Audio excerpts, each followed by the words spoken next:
Hello बच्चों, स्वागत है मेरे YouTube channel similar coaching centre में। तो आज हम लोग किरचॉफ का दोनों नियम आज हम लोग समझेंगे। किरचॉफ का प्रथम नियम और किरचॉफ का द्वितीय नियम भी समझ लेंगे। तो देखिए बच्चों, किरचॉफ का जो नियम है ये परीक्षा में बार बार पूछे जाते हैं। ये 5 नंबर में बार बार पूछे जाते हैं। आपका 5 अंक में हर साल पूछे जाते हैं बच्चों। इसको नोट कर लीजिएगा मेरी बात को, क्योंकि ये हर साल पूछे जाने वाले प्रीवियस ईयर में क्वेश्चन है। तो ठीक है बच्चों, आज हम लोग इसको देखेंगे, इसके दोनों नियम को देखेंगे। तो देखिए बच्चों, किरचॉफ का नियम, किरचॉफ ने सन 1842 में 2 नियम दिए थे। कितने नियम दिए थे? 2 नियम दिए थे। प्रथम नियम था संधि का नियम। क्या क्या नियम था? संधि का नियम। तो इसको हम लोग पहले देख लेते हैं, उसके बाद हम लोग द्वितीय नियम पर जाएंगे। तो देखिए बच्चों, किसी परिपद में, मान लीजिए कोई परिपद है, किसी परिपद में किसी भी संधि पर मिलने वाली सभी धाराओं का बीजगणितीय योग शून्य होता है। क्या होता है? शून्य होता है। अर्थात संधि की ओर आने वाली धाराओं तथा संधि से दूर जाने वाली धाराओं का योग बराबर होता है। क्या होता है? बराबर होता है बच्चों।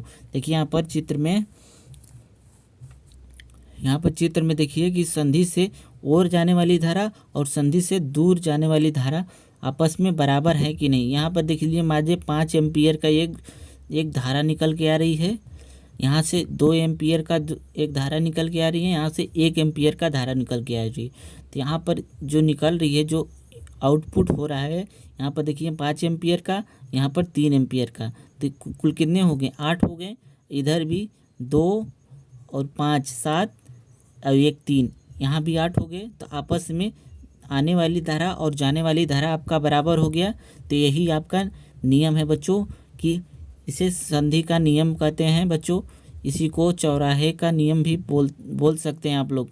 जैसे कोई चौराहा है जिस पे सब इस साइड से भी आ सकते हैं, उस साइड से भी आ सकते हैं, लेकिन आएंगे दोनों चौराहे पर ही आएंगे। तो देखिए बच्चों, हम लोग इसका नियम एक बार फिर से देख लीजिए आप लोग, क्योंकि आपको याद हो जाएगा।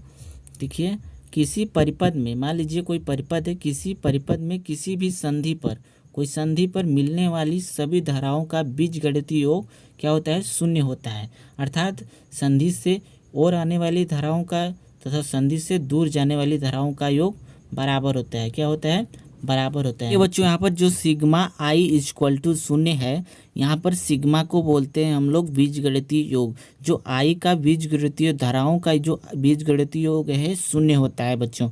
इसको आप लोग पेपर में ज़रूर अच्छे से लिखिएगा, क्योंकि अच्छे से लिखेंगे तो आपका फुल मार्क्स मिलेगा बच्चों। यहाँ पर देख लीजिए, यहाँ पर और है कि सिग्मा आई, मतलब यहाँ पर sigma I input equal to sigma I output, मतलब धाराओं, आने वाली धारा और प्लस जाने वाली धाराओं का योग बराबर होता है बच्चों। यहाँ पर इसका मतलब यही, कहने का मतलब यही है बच्चों की आने वाली धारा और जाने वाली, जैसे कि यहाँ पर देख लीजिए कि I plus I1 plus I2 plus I3 equal to है I4 प्लस I5 है बच्चों। यहाँ पर देखिए आगे I4 प्लस I5 है बच्चों। यहाँ पर देख लिए, इसको नोट पॉइंट में एक बार एक और शॉर्टकट जो है आपको लिख लेना चाहिए आपको। यहाँ पर देख लीजिए, यहाँ पर लिख लीजिए कि नोट में यहाँ पर लिखेंगे कि नोट में यहाँ पर लिखेंगे इसे जो है, इसे आवेश संरक्षण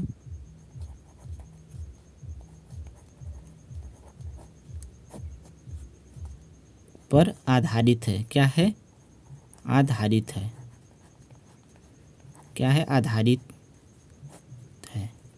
इसे आवेश संरक्षण पर आधारित है। क्या है? आवेश संरक्षण पर ये आधारित है बच्चों। ठीक है बच्चों, हम लोग अगला देखते हैं कि जो किरचॉफ का सेकेंड लॉ है उसको हम लोग आगे देख लेते हैं। तो आगे देखिए, हम लोग आगे देखते हैं यहाँ पर, ये बच्चों हमारा किरचॉफ का दूसरा नियम, इसे पास का नियम भी बोलते हैं। तो यहाँ पर देखिए, हम लोग बताते हैं आपको कि इसका नियम कैसे कार्य करता है।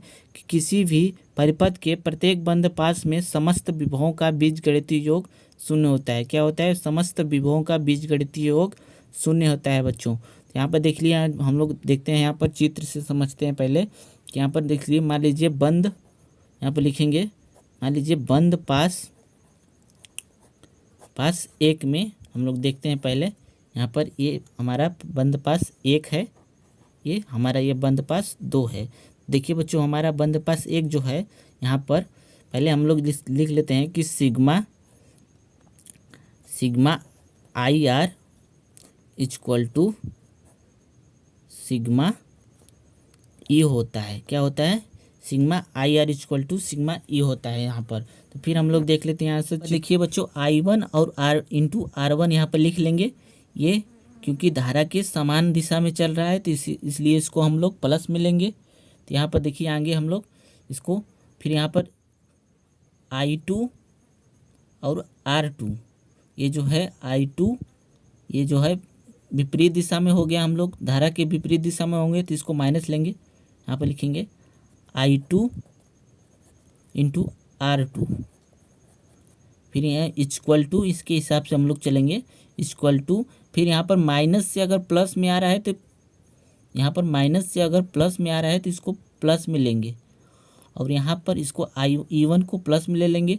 फिर यहाँ बच्चों देखिए यहाँ पर कि प्लस से फिर माइनस में जा रहा है तो इसको माइनस में ले लेंगे। क्या ले लेंगे? माइनस में। E2 को माइनस में ले लेंगे। तो फिर आगे हम लोग चलते हैं बंद पास इसका हम लोग का हो गया तो इसको रहने देते हैं। आगे हम लोग बंद पास 2 को देख लेंगे। पहले हम लोग यहाँ पे लिखेंगे बंद पास 2 में। क्या है? 2 में। तो देखिए बच्चों 2 में हमारा यहाँ से स्टार्ट होता है बंद पास 2। यहाँ पे देखिए I2 और R2 प्लस में है क्योंकि धारा के समान दिशा में चल रहा है तो इसको प्लस में लेंगे हम लोग। यहाँ पे लिखेंगे I2 इंटू R2 प्लस में। फिर यहाँ देखिए यहाँ पर जो है धारा विपरीत दिशा में हो गया, ये इधर आ रहा है, हम लोग इधर जा रहे हैं तो यहाँ I1 प्लस R2 इसको धारा विपरीत दिशा में नहीं हो, सॉरी बच्चों यहाँ धारा विपरीत दिशा में नहीं हुआ तो इसको हम लोग यहाँ पर इसको भी हम लोग प्लस ही में लेंगे। यहाँ पर लिखेंगे प्लस फिर I1 यहाँ पर प्लस I2 इंटू में R3 यहाँ पर लिख लेंगे R3 इक्वल टू ये जो है इक्वल टू E2 लिख लेंगे। यहाँ पर ये जो है E2 क्या होगा? इसको भी प्लस ही में लिखेंगे, E2 हो जाएगा हम लोग का। तो आगे हम लोग चलते हैं बच्चों। तो यही आपका जो है किरचॉफ का दूसरा नियम था। इसी पर आपको सवाल आएंगे।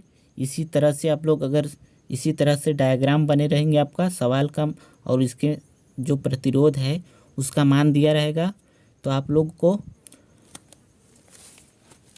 को उसका मान इसी सूत्र में जो है रख कर इसी तरह से समीकरण बना के आपको लगाना रहेगा। तो एक खास बात आपको बता दूं, इसका यहाँ पर नोट पॉइंट में लिख लीजिए कि ये जो है ऊर्जा संरक्षण के क्या है? ऊर्जा संरक्षण के सिद्धांत पर कार्य करता है। ऊर्जा संरक्षण पर यह है आधारित भी है। क्या है? आधारित है बच्चों। ठीक है बच्चों, हम लोग लिख लिए होंगे, आप लोग साथ साथ लिखते रहिए मेरे।